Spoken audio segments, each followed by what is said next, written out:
Well, obviously, I think these rooms were built in the 1970s, so they're semi-private rooms. So obviously, we had the typical 2 beds with a curtain dividing the patient room or the patient from one another. So, but this is what we're moving away from. And you can, as you can see, it's rather tight in here, just with the beds themselves. You start talking about additional equipment, patients, and visitors, family members. It gets pretty congested really quick. This is the kind of before and after view of what the private patient room will look like. So obviously we've got a lot more space around the bed, more attractive finishes.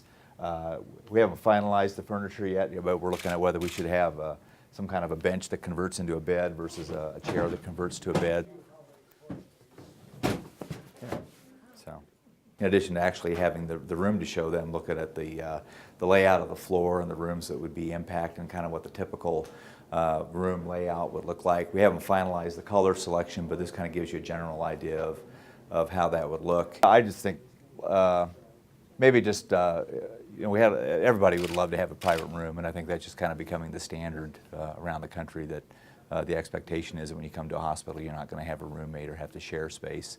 And I think it's just kind of somewhat of a personal pet peeve of mine as well, that, if you're trying to cater to the public, that, to be in the hospital, to be competitive and meet their needs, we're going to have private rooms to meet that need.